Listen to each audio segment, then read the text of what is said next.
here's an idea for you. You can actually go on a breakup recovery retreat. I know. Bear with me. It's run by Sara Davison. She's a divorce coach, NLP master practitioner, just to name some of the things. And Sarah's been there. She's done it. She's got the T-shirt because she went through divorce herself, and she uses her own experience as well as her expertise to help people actually get through relationship breakups on this particular retreat. So I've got her joining us now to find out more. Sara, thank you so much for joining us. Just tell us a bit about what you went through going through divorce. And I'm sure a lot of our listeners who've gone through a divorce or breakup will recognise elements of it. But what would you say were the biggest impacts on you? Hi, Trish. Yeah, thanks for having me on. Well, when I went through my breakup, I didn't see it coming. Yeah, I was happily married. My son was only 1 year old. I worked with my husband. We had over 150 staff around the world. You know, I thought I had a great life. And then suddenly I found out that he no longer wanted to be married to me. And he very quickly moved on and started a new family, which literally left me, you know, absolutely blindsided. Like, it hit me like a freight train. Yeah. I was definitely doing a lot of that ugly crying on the bathroom floor, and I just thought the world was over for me. But at the same time, I had been coaching for about 15 years at that point. So I knew that, you know, I could turn it around, even though this was super tough at the time. So I decided sorry, Sara, to jump in. We might have it up here in our heads about what we should do, but when you're in the eye of the storm, all you want is, different things for different people, as you say, crying, revenge. I'll show him. Oh my God, if only. Why didn't I see? I mean, your head is like a tumble dryer, isn't it? Yeah, absolutely. And there's so many negative emotions just spinning around on top of the overwhelm. And again, you know, it depends. You know, people are listening to this and going through it right now. We've got all the pandemic stress and all the economic and financial stress on top of that. You know, and it really is going to come down to, you know, what your coping strategy is under stress. You know, some people can cope pretty well with a huge amount of stress and still keep on doing the parenting, the working, the, you know, getting up and getting showered.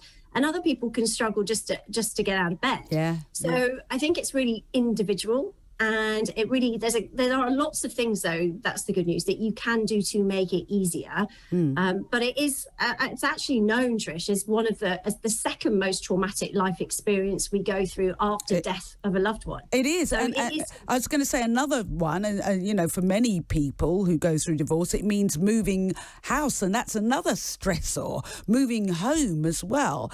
So you've got all of that, and never mind explaining to kids, you've got all of that going on. If you don't move on, before I come to what you do and how you help people move on, if you don't move on, what are the dangers? Yeah, well, I think we see this, don't we? And I know I was guilty in the past of doing this. So if you don't get over a relationship, you just drag that baggage onto the next relationship, or even just through life, like a grey cloud that's just constantly following you around. It's what I call stuffing. If we stuff your emotions down, if you don't face them, so maybe you turn to drinking a little bit more. You know, you might have had a glass of wine a night, then it becomes 3 or 4 glasses, a bottle of wine. You don't really notice it. Or maybe you start working really hard. I've got a client at the moment who's in work super early, comes home super late because just doesn't want to come home to the empty house. Yeah, so there are lots of ways of distracting, but what that means is it's still there. And that means that you're not processing it. And we have to grieve the end of that relationship to heal. So not crying, not facing it, whilst you might feel like you're protecting yourself, actually what you're doing is increasing the longevity before you can actually release it. And it may actually have a negative impact on future relationships as well. Yeah, and not to mention family, friends, everybody around you. You get kind of known. I mean, there's some celebrities online now, you know, and the thing is, if you're in the public eye and you mention it once, then it gets taken up and it kind of keeps it going on. So what do you do? What on earth is a breakup recovery retreat? Well, I mean, it's what I wish I'd had access to when I was going through my breakup, really, because, you know, I was trying to find ways to heal and to make sense of this and to help me through the emotional roller coaster that we're thrown onto. And this is really everything I learned. This is everything that I teach my clients. This is everything that I teach my coaches that I train to do what I do too. So basically, it's a 2-day retreat where I take people away from their daily routines into a beautiful hotel called Ashdown Park. You may know it. It's down in East Sussex. It's absolutely beautiful because I think nature plays a big part as well in our healing, getting outside. And it's well documented by scientists now that nature will help us heal. So actually taking yourself out of your daily routine, 2 days with me. And what we do is I go through everything. So from the beginning to the end of the breakup process, what you can expect, how to dial down those negative controlling emotions. How do you, what do you mean dial down? How do you do that if you don't use drink or anything else? I mean, how do you dial those down? Because, you know, your heart starts racing, you know, and it often is in the middle of the night. Yeah, and that can be really tough. Yeah, it can be really tough. And by the way, it's normal. So if you're going through this, it's totally normal. There's nothing wrong with you. You are grieving something that, you know, an important relationship. So it's important to get some perspective that, one, it's normal, and two, you're not alone. And I'm a big believer that we control the remote control to our brain. Right. So, but we're never given the manual for it, Trish, are we? So we just have to kind of figure it out. How do we react? How do we cope to things? And often we learn our coping strategies from people around us as we're growing up. Either we copy it or we do the opposite. And so sometimes those strategies we've adopted just aren't really serving us, or we don't realize that there's other ways to do it. So what I do is I show people how that they can identify where they are on the scale. So maybe if they're sort of 9 out of 10 on sadness or anger, and then techniques you can use to sort of shift the dial. Because even if you can shift it from, say, a 9 to a 7, that can help you get out of bed and maybe go to work or take the kids to school. But techniques, so just briefly, Sarah, techniques like what? Okay, so there's lots of different. So say if you're stuck in heartbreak, okay, and your ex has done something, so you're really hurting, okay? Maybe they've betrayed you, they've done something mean.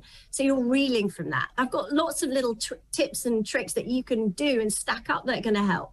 So first of all, number one, of course, you've got to have a good breakup support team around you. That's essential. So have someone that you can talk to. Right. But then I've got other really fun tricks that sound is a funny word, I know, but try this, okay? If you are heartbroken over your ex, stop using their name. Okay, so for example, if their name is Robert or Rachel, okay, names carry so much emotion. Okay, so if you ever bump into someone who's got the same name as an ex that you really didn't get on with, it will fill you with dread, right? So what you don't want to be hearing is that name over and over again. So instead of using the whole name, you use the first initial.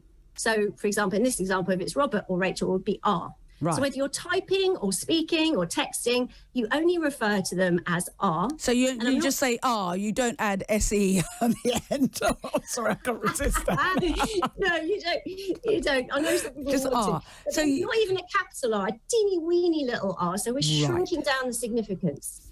Okay.